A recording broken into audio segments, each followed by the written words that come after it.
Hello बच्चों, कैसे हैं आप लोग। आशा करता हूं कि आप लोग बहुत अच्छे होंगे और बहुत अच्छे तरीके से जो 3 लेक्चर्स हैं डायनेमिक्स पे उसको आप कंप्लीट करे होंगे और नोट्स भी बना लिए होंगे। और उसके जो कुछ क्वेश्चंस हैं मैंने लेवल 2 और लेवल 1 से शायद कराया था, वो भी आप कंप्लीट कर लिए होंगे। तो हमने बहुत दिन पहले बहुत दिन हो गए लेक्चर 3 रिकॉर्ड करने का, जिसमें हमने Newton's third law of motion पे डिस्कशन करा था। आज के लेक्चर में हम लोग पढ़ेंगे फ्रिक्शन के बारे में, और फ्रिक्शन के बारे में जितना सारा पढ़ना है पियर्सन आईआईटी फाउंडेशन के हिसाब से उसको थोरोली डिस्कस करेंगे। तो चलिए शुरू करते हैं। तो फ्रिक्शन क्या होता है, फ्रिक्शन को समझने के लिए हम डायग्राम बना के यहाँ पे आपको बताने की कोशिश करेंगे।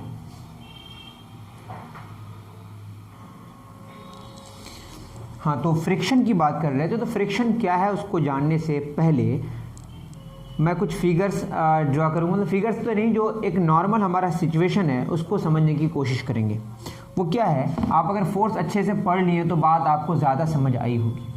देखिए, मैं अगर बात करूँ, मान लेते हैं कि यहाँ पे एक बॉडी है। इस बॉडी की अगर बात करें तो इस बॉडी की बात करेंगे तो ये बॉडी का मास अगर m है तो इस बॉडी पर नीचे की तरफ मतलब अर्थ कितना फोर्स लगाएगी, नीचे जितना वेट होगी उसी को हम लोग बोलते हैं weight, that is gravitational force जो अर्थ लगाएगा इस बॉडी पर, जो नॉन कॉन्टैक्ट फोर्स है। कैसा फोर्स है बताइए, नॉन कॉन्टैक्ट फोर्स। और इसको बैलेंस करने के लिए, इस बॉडी को बैलेंस करने के लिए वर्टिकली, मतलब बॉडी रेस्ट में था और रेस्ट में ही है वर्टिकली, इसका मतलब ये सरफेस ऊपर की तरफ फोर्स लगा रहा होगा, और ये कॉन्टैक्ट फोर्स, इसको बोलते हैं नॉर्मल रिएक्शन। क्या नाम है इसका, नॉर्मल रिएक्शन, जो कि कैसा फोर्स है बताइए, कॉन्टैक्ट फोर्स है। चलिए इस पर डिस्कशन नहीं करते हैं। ये जो नॉर्मल फोर्स है वो कौन लगा रहा है, सरफेस इस बॉडी पर लगा रहा है, और mg कौन लगा रहा है, अर्थ अपने सेंटर की तरफ इस बॉडी को खींच रही है। दोनों ही फोर्स किस पर लग रहा है, m मास का बॉडी पे। मतलब ये एक्शन रिएक्शन पेयर नहीं है। एक्शन रिएक्शन पेयर में a b पर लगाता है और b a पर लगाता है। तो ये वर्टिकली ये बॉडी क्या है, रेस्ट में था और रेस्ट में है, that is total force vertically कितनी हो गई, 0।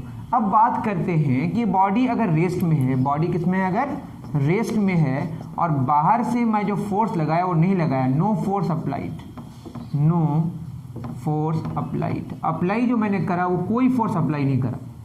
जब मैंने कोई फोर्स अप्लाई नहीं किया और ये बॉडी रेस्ट में है, दैट मीन्स कि रेस्ट में था, रेस्ट में है। ये क्यों ऐसा होगा, जब नेट फोर्स क्या होगा, 0। जब आगे कोई फोर्स नहीं लग रहा है तो पीछे भी फोर्स कितना होगा, 0 होगा। मेरी बात समझ आ रही है। दैट मीन्स कि जो पीछे फोर्स जिसको हम फ्रिक्शन कहते हैं, अभी आप समझेंगे, वो क्या है, 0 हो गया। जब हमने फोर्स कितना अप्लाई करा, 0 फोर्स अप्लाई करा। दैट मीन्स कि शुरू जो बात होगी फ्रिक्शन की, तो फ्रिक्शन का जो लोएस्ट वैल्यू होगा, लोएस्ट फ्रिक्शन पॉसिबल कितना होगा बताइए, 0। धीरे धीरे और भी बात आपको समझ आएगी। और एक कौन से फ्रिक्शन की बात हो रही है, जब रुका हुआ रहे तब जो फ्रिक्शन होती है उसको बोलते हैं स्टैटिक फ्रिक्शन। तो सबसे कम जो फ्रिक्शन है कौन सा वाला, स्टैटिक वाला, वो कितना है, 0। अब धीरे धीरे बात समझते हैं, ठीक। अब उसमें क्या समझेंगे बताइए। मान लेते हैं कि एक बॉडी है, एक बॉडी को हमने क्या किया, यहाँ से एक कुछ लगा के इस तरह से, यहाँ पे ये m मास का बॉडी है मान लेते हैं, और ये m मास का बॉडी है। तो ये क्या करेगा, इसको खींचने की कोशिश करेगा। मान लेते हैं कि ये जितना फोर्स लगा रहा है और कुछ सिस्टम है, आप यूँ समझे कि इसको ये खींच रहा है, और इसमें जो फोर्स लग रहा है वो फोर्स लग रहा है, अभी मान लेते हैं 10 न्यूटन। कितना फोर्स लग रहा है बताइए, 10 न्यूटन। अरे ये खींचेगा तो ये रस्सी इस बॉडी पर क्या लगाएगा, फोर्स लगाएगा। बात समझ आ रही है। और अगर 10 न्यूटन फोर्स लगा रहा है, ये तो मैंने पहले ही बता दिया था, नीचे क्या लग रहा है बताइए, mg, ऊपर क्या लग रहा है, नॉर्मल रिएक्शन, और r और mg क्या है, बराबर है। और बॉडी वर्टिकली किस में था, रेस्ट में था, और रेस्ट में ही है। और अभी भी बॉडी किस में बताइए, रेस्ट में। इससे पहले क्या था, हमने बाहर से फोर्स कितना लगाया था, 0, मतलब कोई फोर्स अप्लाई नहीं करा था। तो पीछे भी कितना फोर्स लगा था, 0।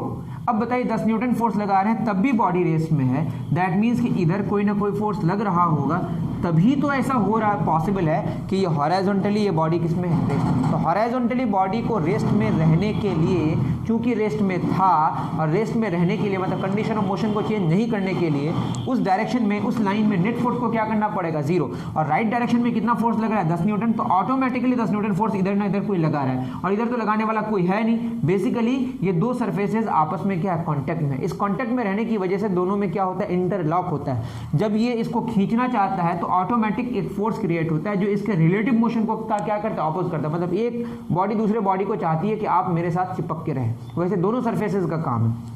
बात समझ आ रही है? और ये कितना चिपका के रखेगी, ये सरफेसेस के नेचर पे डिपेंड करता है। किस पे डिपेंड करता है? सरफेसेस के नेचर पे। दैट इज जब ये बॉडी पर कोई हॉरिजॉन्टली फोर्स नहीं लग रहा था इस कंडीशन में, तो फ्रिक्शन भी कितना था? 0। अभी 10 न्यूटन फोर्स लगाया तो फ्रिक्शन भी कितना हो गया? 10 न्यूटन। जब तक बॉडी रिलेटिवली एक दूसरे के साथ रेस्ट में रहे, चिपक के रहे, तब तक जो फ्रिक्शन होगा that is called static friction. That is अभी स्टैटिक फ्रिक्शन कितनी हो गई बताइए?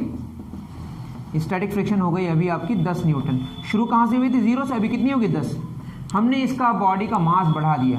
मास क्या कर दिया? बढ़ा दिया। मास बढ़ा दिया। मास बढ़ाने की वजह से ज़्यादा खींचा।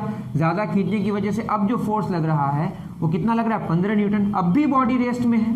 अब भी बॉडी रेस्ट में है। अभी जो फोर्स लग रहा है, बॉडी रेस्ट में था, रेस्ट में, इसका मतलब 15 न्यूटन फोर्स लगा रहा है। मेरी बात समझ आ रही है? फिर मैं कह रहा हूँ अभी जो ये रस्सी खींच रही है इस बॉडी को, कितना न्यूटन से? 15 न्यूटन से। तो अगर ये रेस्ट में था, रेस्ट में, दैट मीन्स कि ऑटोमेटिकली इधर भी 15 न्यूटन फोर्स लग रहा होगा। कोई ना कोई पीछे खींच रहा है और खींचने वाला कोई नहीं है। क्या है यहाँ पे? दो सर्फेसेस कॉन्टेक्ट में है, तो दो सर्फेसेस का इंटरलॉक होने की वजह से फोर्स ऑफ फ्रिक्शन और बढ़ गया। कितना हो गया बताइए? 15 न्यूटन, ज़्यादा लॉक हो गया। अब क्या हुआ? मास को हमने और बढ़ाया तो ये मान लेते हैं कि 20 न्यूटन फोर्स लगा रहा है। अब भी बॉडी रेस्ट में है, तो बताइए कितना हो गया? 20 न्यूटन। लेकिन जब ये फोर्स लग रहा था 20 न्यूटन, तो ये थोड़ा थोड़ा ऐसा लग रहा है कि अब ये अबाउट टू मूव है। मतलब अब लगभग और ज़रा सा भी फोर्स लग जाए तो अब वो क्या करने लगेगा? मूव करने लगेगा। लेकिन अभी मूव नहीं कर रहा है, लेकिन ऐसा हमने देख रहा है, ऐसा हमें समझ आ रहा है कि अब ये बॉडी में ज़रा सा भी फोर्स लगाएं, ये यूं ही थोड़ा सा खींचे तो ये क्या करने लगा? फिसलने लगा। दैट मीन्स कि इससे ज़्यादा इंटरलॉक पॉसिबल नहीं है। तो मैक्सिमम फ्रिक्शन इस सिचुएशन में कितना हो गया बताइए? मैक्सिमम फ्रिक्शन इस सिचुएशन में, कौन सा फ्रिक्शन है ये? स्टैटिक फ्रिक्शन, सॉरी, मैक्सिमम रुका हुआ कंडीशन है। मैक्सिमम जो फ्रिक्शन, देखो मैक्सिमम स्टैटिक फ्रिक्शन कितना लगा बताइए? 20 न्यूटन। और ये डिपेंड किस पे करेगा? Depends on nature of surfaces. किस पे डिपेंड करेगा? सरफेसेस के नेचर पे। थोड़ा सा रुके, मेरा फोन आ रहा है, मैं देख लूं। जी, मैं ये कह रहा था कि ये किस पे डिपेंड करेगा? सरफेसेस के नेचर पे। और इस पे बहुत सारी बातें हुई हैं। ये जो स्टैटिक फ्रिक्शन है, मतलब maximum static friction, maximum static friction, इसका दूसरा नाम है लिमिटिंग फ्रिक्शन। कौन सा फ्रिक्शन? Limiting friction. ये कहाँ से शुरू हुआ बताइए? सॉरी, मैक्सिमम स्टैटिक फ्रिक्शन का दूसरा नाम क्या? Limiting friction. और मैं जो बात करा स्टैटिक फ्रिक्शन, वो शुरू कहाँ से हुआ? स्टैटिक फ्रिक्शन की शुरुआत हुई, स्टैटिक फ्रिक्शन की शुरुआत हुई किससे? 0 न्यूटन से लेकर कहाँ तक? लिमिटिंग फ्रिक्शन तक। और यहाँ पे 20 न्यूटन हमने एक अपने हिसाब से बताया। ज़्यादा भी हो सकता है, कम भी हो सकता है, that depends on nature of surfaces जो कॉन्टैक्ट में है। बात समझ आ रही है? और एरिया ऑफ कॉन्टैक्ट पे डिपेंड नहीं करता, याद रहे, एरिया पे डिपेंड, जो लिमिटिंग फ्रिक्शन है doesn't depend on area of contact. अगर रोलिंग फ्रिक्शन पढ़िएगा वो फिर एरिया पे डिपेंड करता है। तो बात समझ आ रही है? स्टैटिक फ्रिक्शन की शुरुआत कितने से हुई? 0 न्यूटन से। जब आप हॉरिजॉन्टली रेस्ट में हैं और आप पर एक्सटर्नल फोर्स नहीं लगाया जा रहा है, तो फ्रिक्शन जो होगा वो स्टैटिक वाला वो कितना होगा? वो 0 होगा। बात समझ आ रही है? और वो कहाँ तक मैक्सिमम जा सकती है? लिमिटिंग तक। और लिमिटिंग जो डिपेंड करेगा वो किस पर डिपेंड करेगा? नेचर ऑफ सरफेसेस जो कॉन्टैक्ट में, एरिया पे डिपेंड नहीं करेगा। दैट इज जिसका वैल्यू 0 से लेकर लिमिटिंग तक, और वो डिपेंड करता है कि एक्सटर्नल फोर्स आपने कितना अप्लाई करा उस बॉडी पर, उस पर डिपेंड करेगा। That is static friction is self adjusting force. कैसा बताइए? Self adjusting force. Static friction लिख लीजिए इस बात को। Static friction is self adjusting force which the range of which is from 0 newton to limiting friction. अब limiting friction के बाद क्या होगा? जो ही आप जरा सा भी फोर्स लगाइएगा तो बॉडी क्या करने लगेगी? मूव करने लगेगी। फिर उसकी क्या बात होगी? पहले हम लोग लिमिटिंग फ्रिक्शन पे बात कर लें, इतना नोट डाउन करना है कर लें, फिर आगे बढ़ेंगे।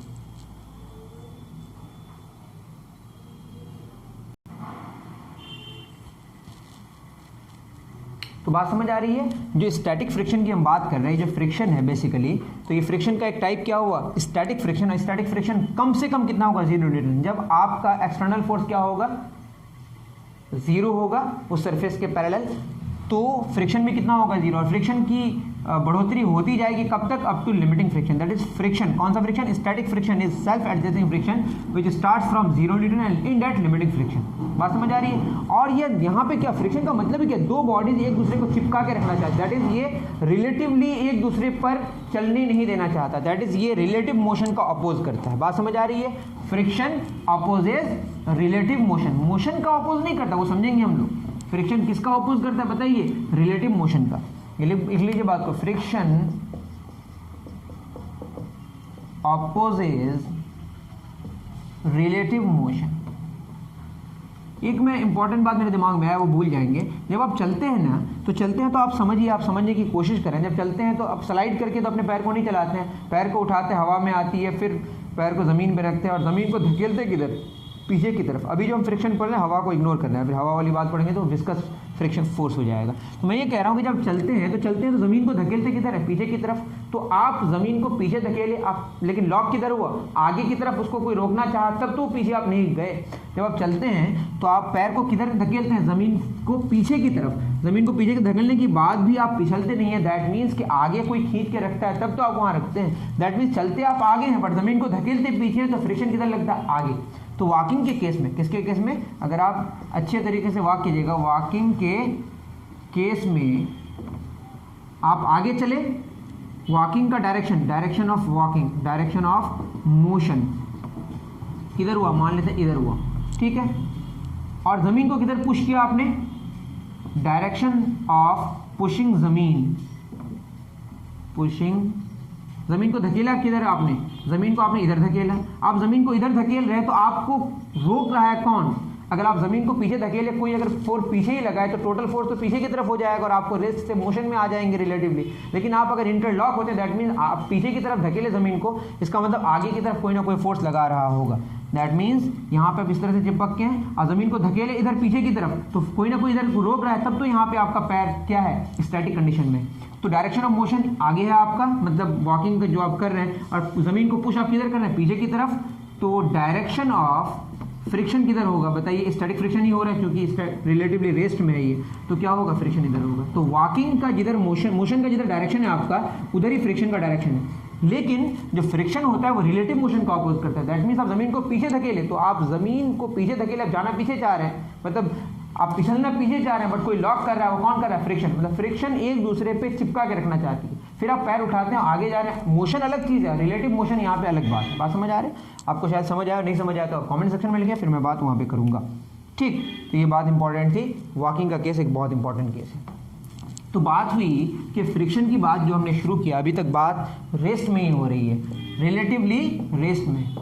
तो फ्रिक्शन में सबसे पहला कौन आया बताइए, स्टैटिक फ्रिक्शन। स्टैटिक फ्रिक्शन की जो बात की है, 0 न्यूटन से शुरू हुआ, गया कहाँ तक, लिमिटिंग फ्रिक्शन तक। अब बताइए 0 न्यूटन से लिमिटिंग फ्रिक्शन तक जो पहुंचेगा, ये तो डिपेंड करता है कि आपने एक्सटर्नली कितना फोर्स लगाया। लेकिन ये जो लिमिटिंग फ्रिक्शन है, ये एक कांस्टेंट बात होती है, एक सिचुएशन में कांस्टेंट बात होती है। वो जब नेचर ऑफ जो सरफेसेज हैं उस पर डिपेंड करेगा। ये लिमिटिंग फ्रिक्शन किस पे डिपेंड करेगा बताइए, depends on nature of surfaces जो कॉन्टेक्ट में, इन कॉन्टेक्ट।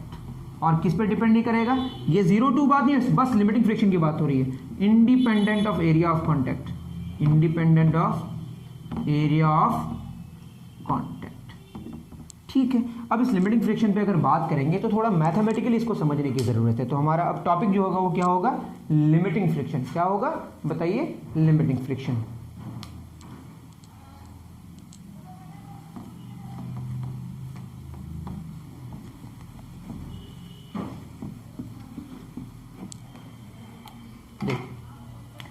लिमिटिंग फ्रिक्शन क्या होती है,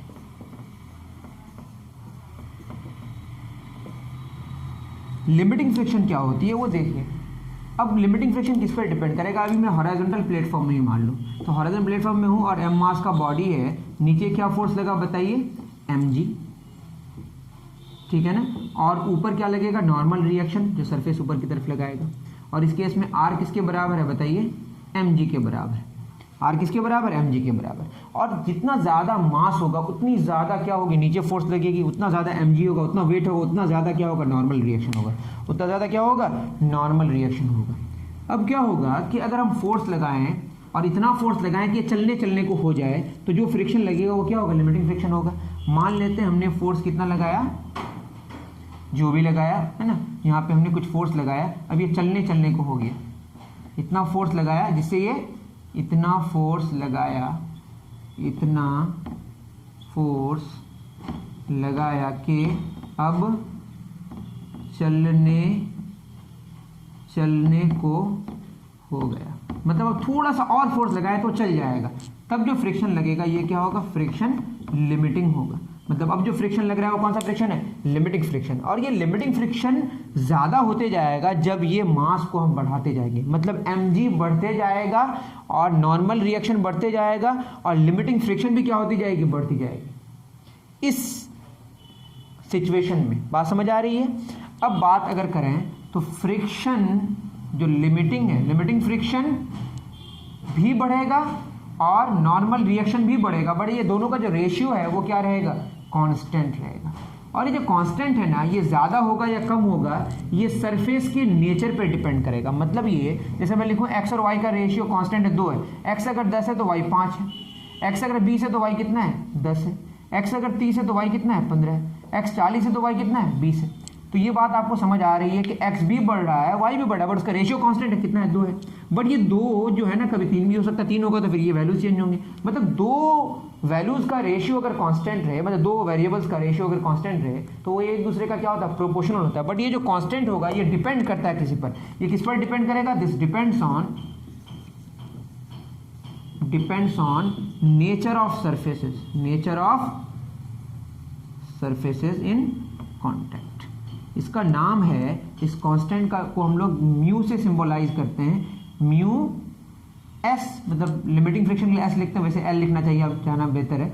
तो म्यू एस लिमिटिंग है, ये बेसिकली ये क्या है, कोएफिशिएंट ऑफ लिमिटिंग फ्रिक्शन या कोएफिशिएंट ऑफ स्टैटिक फ्रिक्शन में लिखते हैं, बट मैं यहाँ लिखता हूँ कोएफिशिएंट ऑफ लिमिटिंग फ्रिक्शन। कहीं स्टैटिक फ्रिक्शन का मतलब यहाँ लिमिटिंग फ्रिक्शन ही समझिएगा, क्योंकि स्टैटिक फ्रिक्शन की शुरुआत तो 0 से लेकर लिमिटिंग में जाती है, तो कांस्टेंट वाली जो बात होगी वो कौन होगी, लिमिटिंग की बात करेंगे। तो कोएफिशिएंट ऑफ क्या है, ये लिमिटिंग फ्रिक्शन। तो फ्रिक्शन लिमिटिंग जो है वो बढ़ती जाएगी और नॉर्मल रिएक्शन बढ़ते जाएगा। नॉर्मल रिएक्शन किस पर डिपेंड करेगा, mg पर डिपेंड करेगा इस केस में। बात समझ आ रही है। तो और ये जो कांस्टेंट का जो वैल्यू होगा वो किस पर डिपेंड करेगा, that will depend on nature of surfaces in contact, that is friction limiting is directly proportional to normal reaction. ऐसा लिख सकते हैं, क्या लिख सकते हैं बताइए, फ्रिक्शन लिमिटिंग या static friction is directly proportional to normal reaction, या फ्रिक्शन लिमिटिंग बराबर क्या होगा, यहाँ पे बराबर या आर का रेशियो कांस्टेंट, फिर लिमिटिंग और इसका रेशियो का नाम क्या हमने दिया, mu, that is limiting friction का जो फॉर्मूला हुआ वो क्या हो गया, म्यू आर। और यहाँ पे आर mg के बराबर है, लेकिन हमेशा mg होगा ये ज़रूरी नहीं है, इसलिए मैं म्यू आर लिख के छोड़ रहा हूँ। बट इस केस में आर किसके बराबर, mg के बराबर। तो ये फॉर्मूला हो गया लिमिटिंग फ्रिक्शन का, म्यू आर। म्यू यहाँ पे क्या, म्यू एस या म्यू एल लिख सकते हैं। म्यू एस क्या है, कोएफिशिएंट ऑफ लिमिटिंग फ्रिक्शन। इसका यूनिट क्या होगा बताइए, ये भी न्यूटन, ये भी न्यूटन, न्यूटन बटे न्यूटन क्या हो जाएगा, यूनिटलेस। आई थिंक आपको बात समझ आई होगी, इतना नोट डाउन करें फिर आगे बात करेंगे।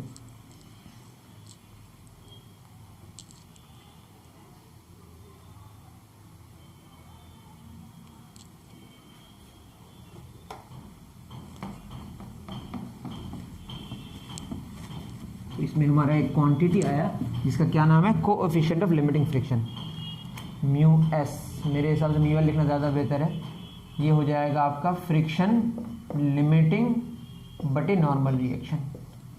ठीक है, इसका यूनिट क्या होगा बताइए, ऊपर भी न्यूटन और नीचे भी न्यूटन, न्यूटन पर न्यूटन मतलब यूनिट लेस। बात समझ आ रही है, इसका यूनिट नहीं होगा। अब इसका वैल्यू किस पे डिपेंड करेगा, नेचर पे डिपेंड करेगा, जो सरफेसेस कांटेक्ट में, एरिया पे डिपेंड नहीं करेगा।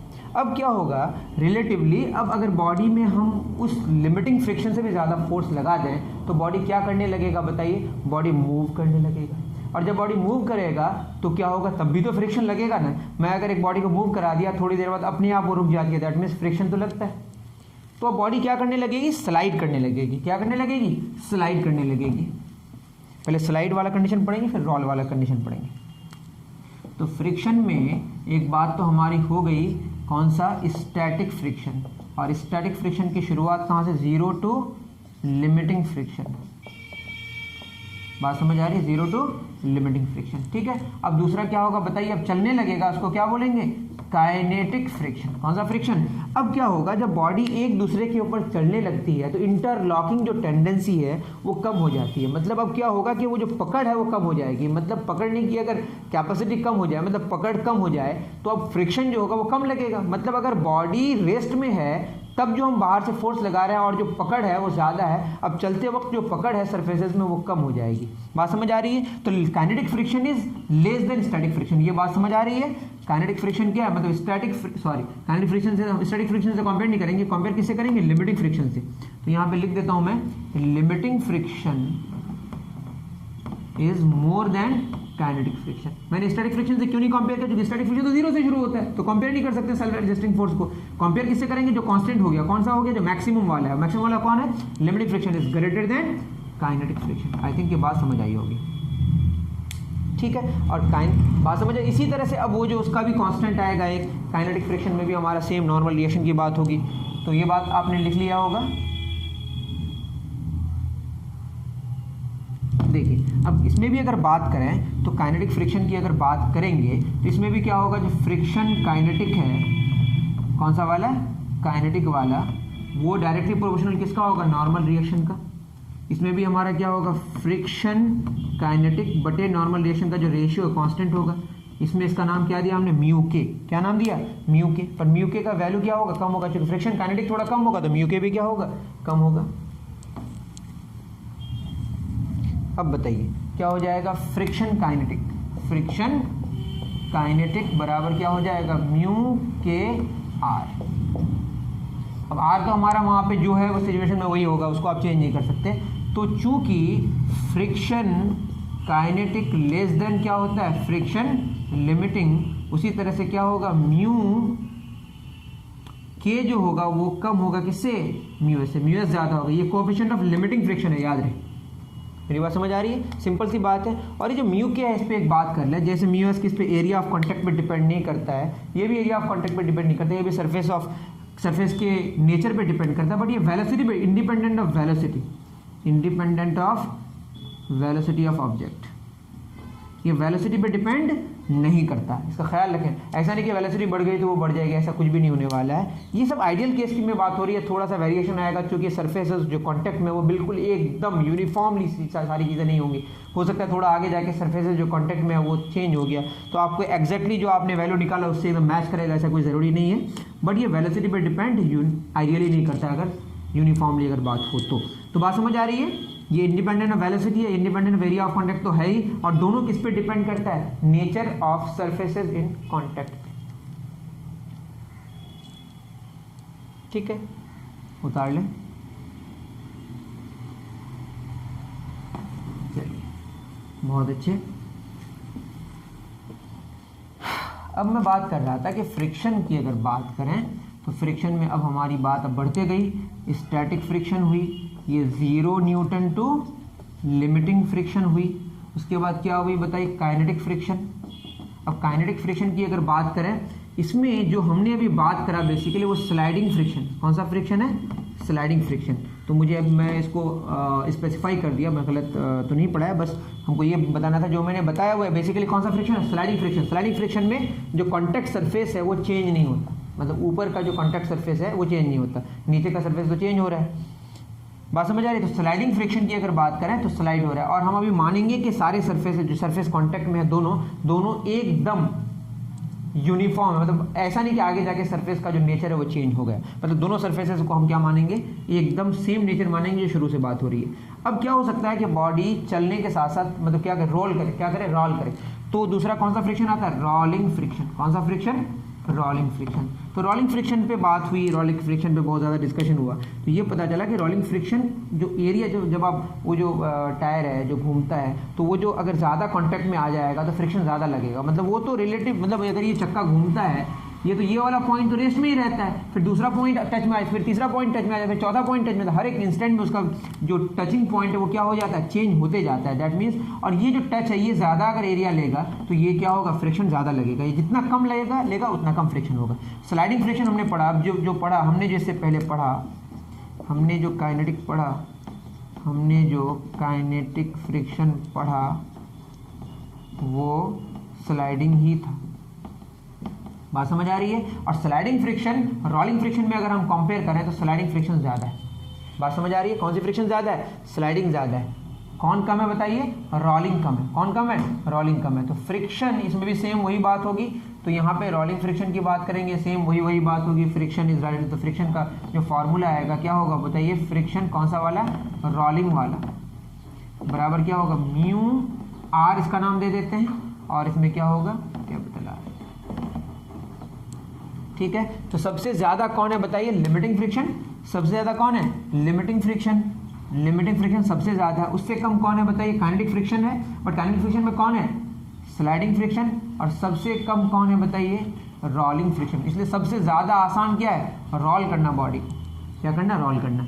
तो लिमिटिंग फ्रिक्शन सबसे ज्यादा है, स्लाइडिंग फ्रिक्शन उससे कम है, रोलिंग फ्रिक्शन से कम है। दैट इज सबसे ज्यादा म्यू एस है, उससे कम कौन है? स्लाइड म्यू के है, उससे कम कौन है? Mu R. बात समझ आ रही है? तो इसको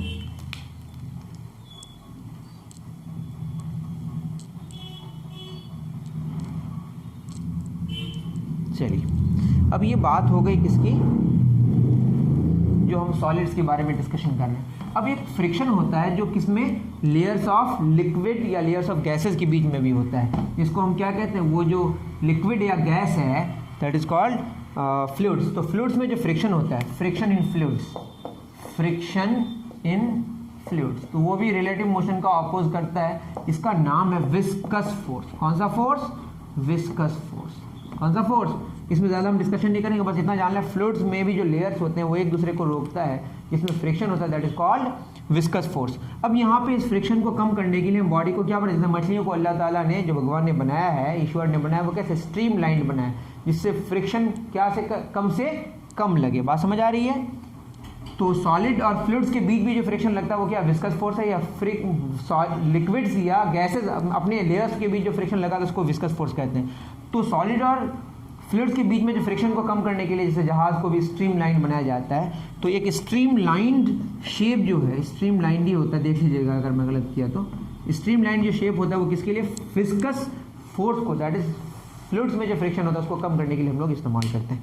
मुझे लगता है कि आपको बातें समझ आई होंगी इसमें। अगर अब हमको एक चीज़ नहीं पढ़ा है कि फ्रिक्शन से क्या फ़ायदे हैं, फ्रिक्शन से क्या घाटे हैं, वो आप खुद पढ़ लें ज़्यादा बेहतर। फ्रिक्शन को कैसे रिड्यूस कराया जाएगा, फ्रिक्शन को कैसे मॉडरेट कराया जाता है, हम सड़कों को क्यों एकदम पैसे मेरे पास बहुत ज़्यादा है तो मार्बल का क्यों नहीं बना लेते हैं, पूरा चकचक क्यों नहीं कर देते हैं, क्योंकि फ्रिक्शन इतना कम हो जाएगा कि आप पिघल सकते हैं, इनका ख्याल रखें। और बहुत सारी बातें हैं। तो फ्रिक्शन को कैसे बढ़ाया जा सकता है, कैसे घटाया जा सकता है, फ्रिक्शन के क्या फ़ायदे हैं, फ्रिक्शन के क्या नुकसान है, ये सारा आप खुद भी पढ़ सकते हैं, इतना खुद भी करना चाहिए। अभी के लिए इतना ही, दीजिए इजाज़त। थैंक यू वेरी मच मेरे प्यारे बच्चों।